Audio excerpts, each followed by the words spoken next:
Trước mắt chúng ta đó là Nguyễn Minh Hiếu, võ sĩ mà ta nhắc đến trong trận đấu đêm hôm nay. Đây là Minh Hiếu, một trong những nhà vô địch kickboxing châu Á chúng ta.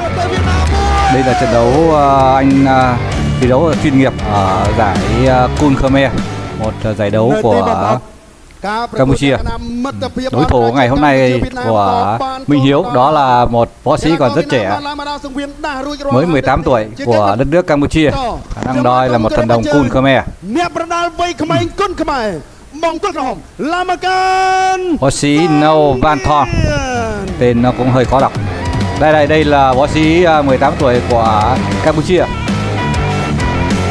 một gương mặt đầy triển vọng của Kun Khmer, nằm trong một giải đấu mà Kun Khmer đã xây dựng lên một nền võ thuật của đất nước Campuchia, với các giải đấu mà các võ sĩ của quốc tế đều được tham dự với những đất nước có liên đoàn của Kun. Việt Nam thì có ông tại thành phố Hồ Chí Minh. Lần này thì Hiếu sẽ thi đấu phải nói là cũng tương đối trái với lại sở trường của anh. Với môn Kun Khmer thì có những đòn trỏ vào gối, nhưng Hiếu thì đang thi đấu ở nội dung kickboxing thì các đòn trỏ gối rất hạn chế ở trên môn kickboxing. Và chúng ta sẽ theo dõi kết quả của trận đấu này sau những thủ tục mà bắt đầu.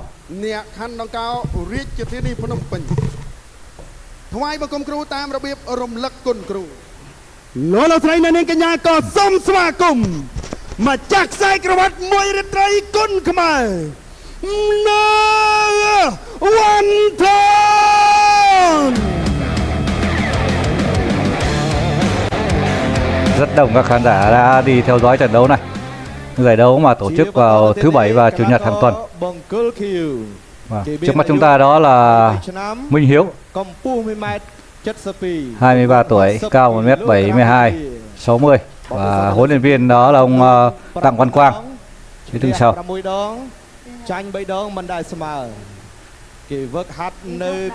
Phía hậu của chúng ta đó là các vận động viên kickboxing trong đội tuyển kickboxing Việt Nam sang tập huấn lần này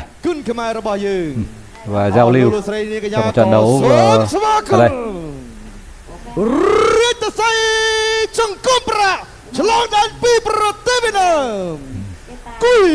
Màn ra mắt rất hoành tráng. Đó là Minh Hiếu.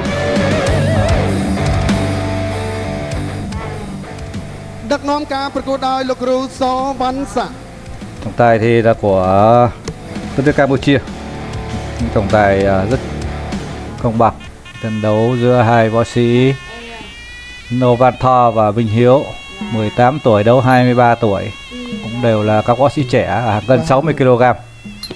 Chiều cao tương đối cân bằng, 1m70 và 1m72. Khá nhiều các thông số. Đây là đội ngũ nhạc dân tộc của võ Kun, đó là tiếng kèn, cũng giống tương đối Muay Thái, đúng không? Võ sĩ của nước Chu Nha, rất trẻ, 18 tuổi.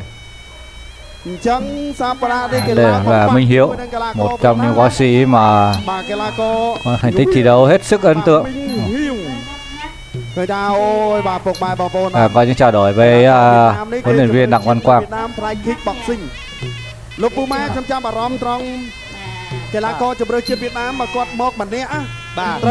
Thủ tục truyền thống của môn võ Kun Khmer.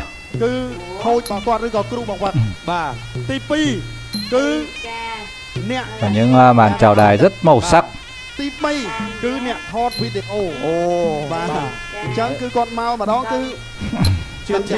Lẽ thì về Kun Khmer tôi cũng không được rành lắm, cho nên là tôi chỉ giới thiệu được tới đây thôi. Và chúng ta sẽ theo dõi những trận đấu. Và xin lỗi theo dõi diễn biến của trận đấu này. Qua những bản bình luận của bình luận viên của TV5. Nguồn của trận đấu này đó là TV5 Kun Khmer. Truyền giải đấu tất cả các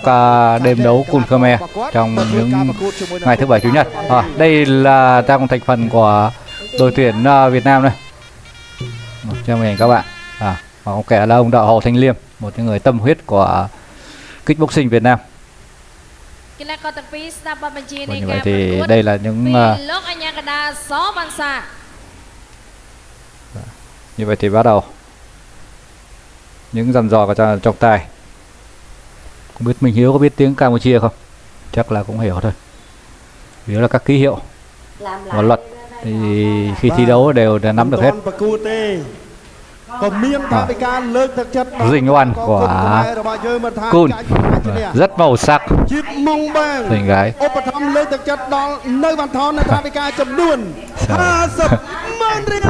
rất thích cày khán giả.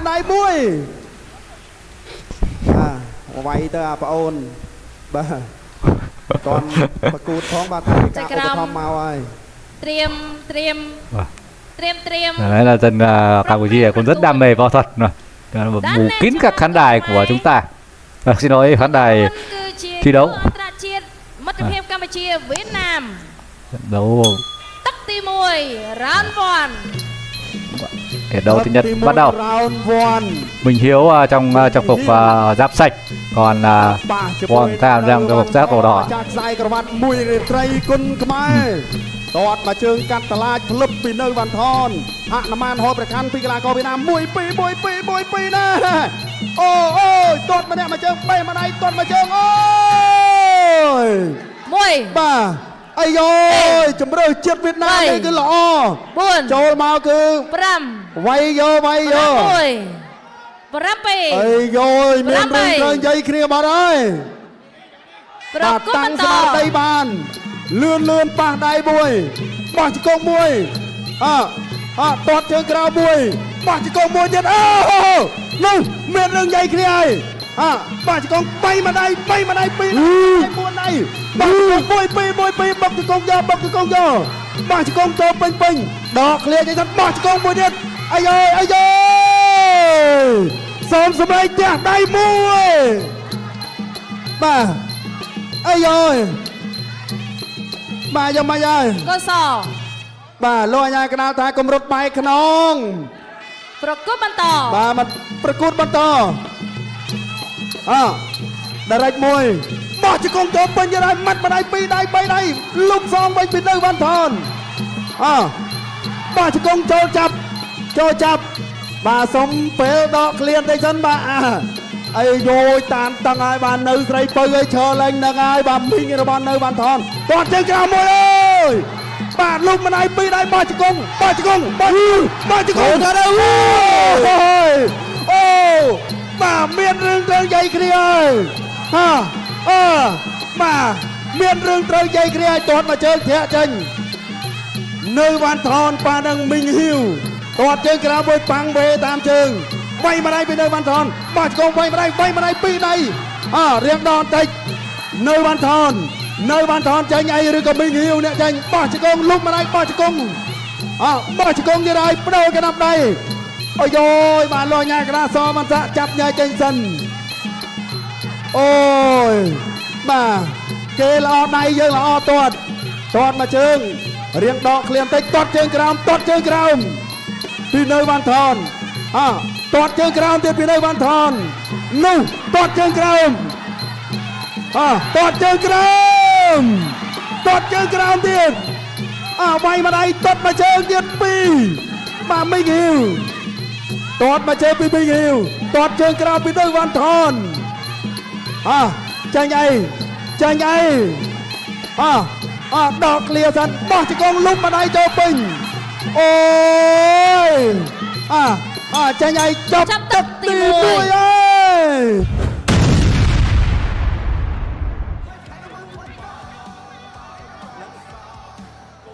បាទធម្មតាណាបងប្អូនបាទ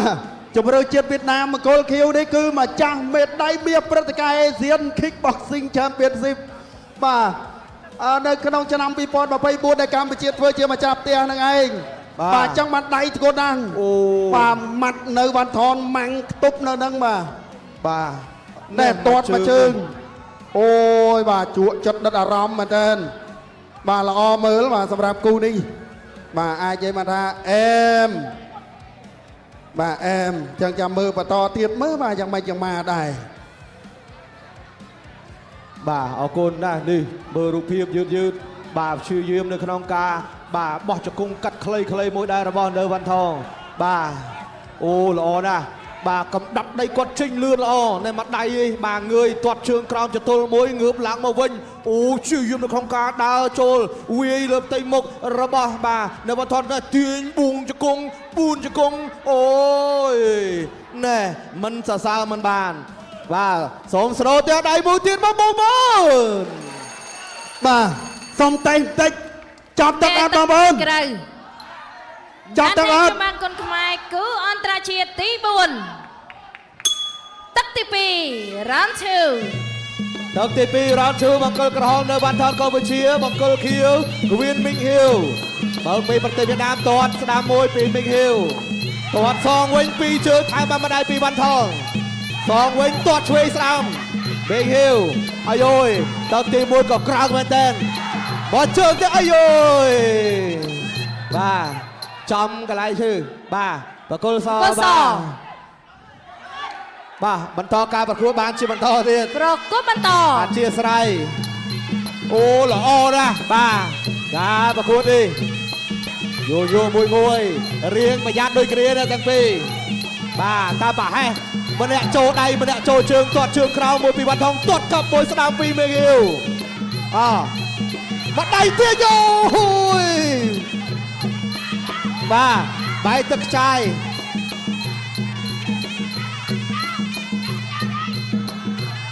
ទៅទៀត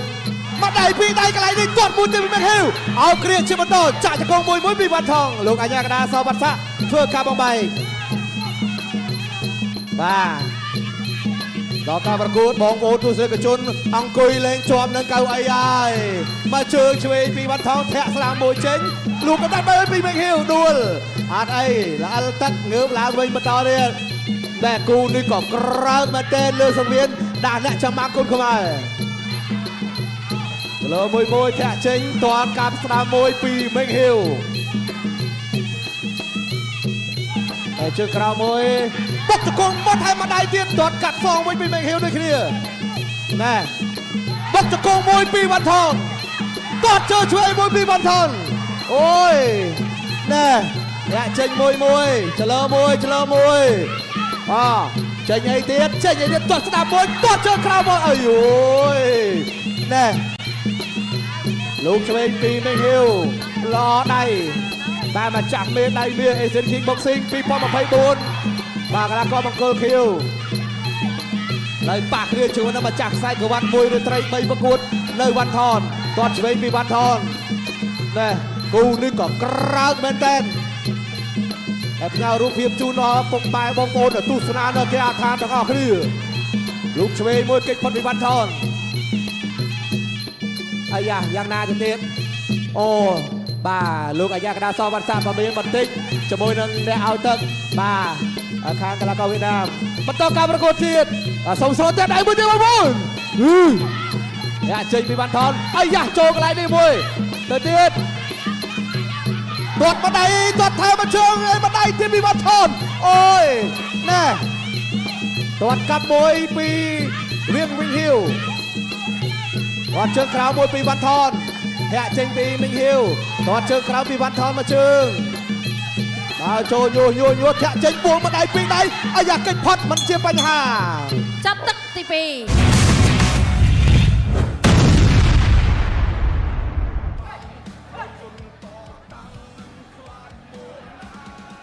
បាទតានតឹងផ្ដាំហើយបាទគូនេះបាទនៅវ៉ាន់ថនកម្ពុជាប៉ះនឹងម្ចាស់មេដាយមាស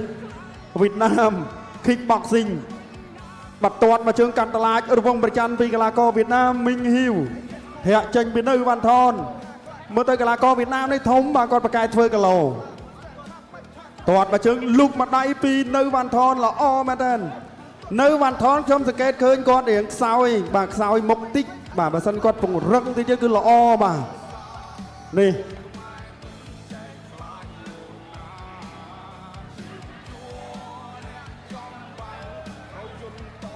ចាប់ទឹកអត់បងប្អូន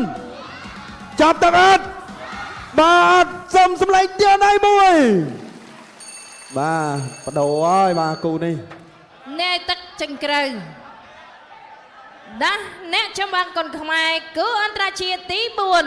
4ទឹកទី3ដែលជាទឹកដោយព្រាត់ Final Round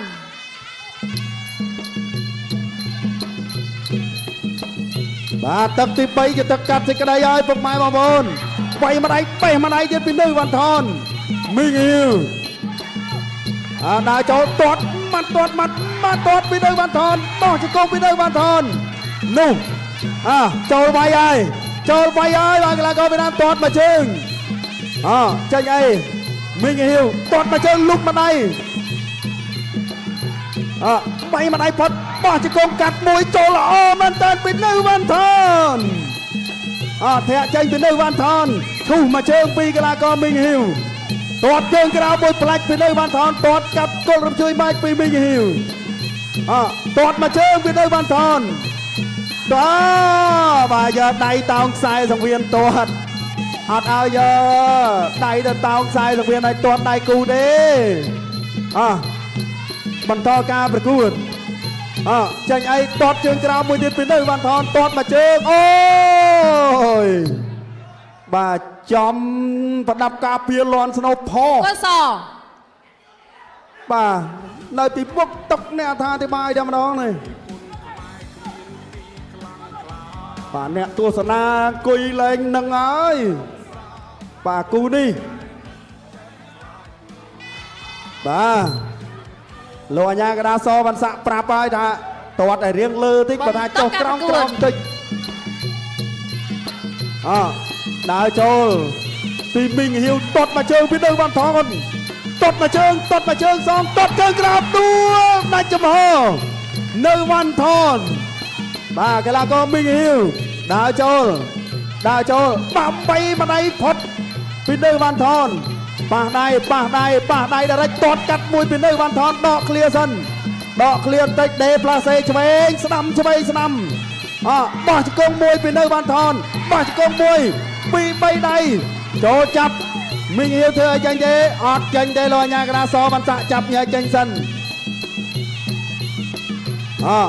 លោកអាញាកណ្ដាលបាក់ម៉ាត់ម្ដាយចូលពេញពីនៅវ៉ាន់ថនបោះជង្គង់លុបម្ដាយទៀតពីនៅវ៉ាន់ថនអូហូយទាត់មកជើងទៀតពីដៃពីមីងហ៊ីវទៅលើបាននៅវ៉ាន់ថនគោដៃវាយភ្លាម50វិនាទីចុងក្រោយទាត់ជើងក្រោមដែតពីនៅវ៉ាន់ថនដើរចូលទាត់មកជើងចេញអីបាទមកចាំមេដៃមាសអេស៊ាន Kickboxing ឆ្នាំ2024របស់វៀតណាមនៅកម្ពុជានៅវ៉ាន់ថនរបស់អមេរិកានលុបម្ដាយពីមីងហ៊ីវបោះជង្គង់លុបម្ដាយទៀតពីនៅវ៉ាន់ថនបាទចង្វាក់ស្របល្អណាធាក់ចេញពីនៅវ៉ាន់ថនទាត់មកជើងកាត់ល្អទៀតហើយបាទពីនៅវ៉ាន់ថនទាត់មកជើងយើងបាទលុបម្ដាយ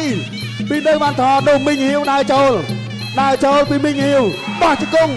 ពេញពីនៅវ៉ាន់ថនបោះជង្គង់លុបម្ដាយពីនៅវ៉ាន់ថនអូហូយចេញឲ្យបោះជង្គង់មួយទៀតពីនៅវ៉ាន់ថនបាទរៀងប្រឆាត់តិចបាទលោកអាញាកណ្ដាលប្រាប់ថារៀងលើតិចមកចាប់ទឹកអើយសុំសម្លេងផ្ទះដៃមួយមកអាយ៉ាតានតឹងបាត់ហើយបាទគេវាយយើងរាប់ដើមទឹក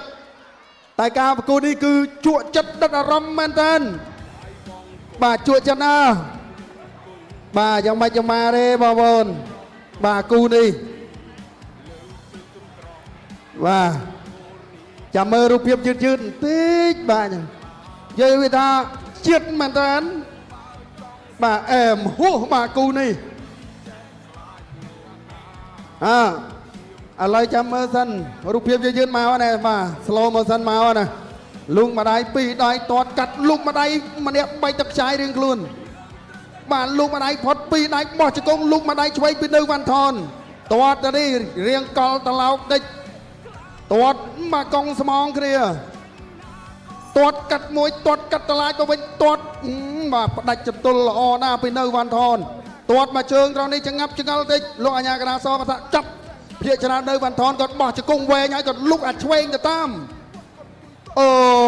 យក៏ហមមិនឃីវបាទក៏ហមមិនឃីវ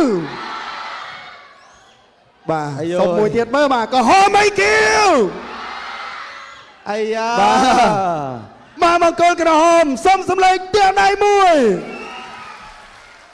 បាទមង្គលឃីវសុំសម្លេងទាំងដៃមួយបាទអរគុណមួយទៀតបាទស្មើគ្នាក៏សុំសម្លេងទាំងដៃមួយដែរឡូយឡនេះគ្នាបាទឥឡូវចាំអ៊ុតលទ្ធផលទាំងអស់គ្នាលោកពូម៉ែបាទអរគុណណាពេលវេលាបន្តនេះប្រកបទូនាទីជូនគណៈកម្មការបច្ចេកទេសដើម្បីប្រកាសលទ្ធផលជាផ្លូវការចាសសូមអរគុណបងកុលខៀវងៀងមិនហ៊ីងឈ្នះគណៈករបង្គោលក្រហមនៅវ៉ាន់ថងដោយពិន្ទុអបអរសាទរកីឡាករវៀតណាមវៀនមីងហ៊ីវទទួលបានជ័យជំនះលើនៅវ៉ាន់ថងដោយពិន្ទុបាទជក់ចិត្តមែនតើលោកពូម៉ៅអូយបាទគូនេះចង់ឲ្យជួបគ្នាម្ដងទៀតអត់ចង់អត់បាទចង់សុំសម្លេងទាំងដៃមួយអូបាទយ៉ាងម៉េចចាំបាទអ្នកគូកងបាទសុំសារ៉េបាទរយៈពេលក្រោយទៀតអាចនឹងជួបគ្នាម្ដងទៀតបាទ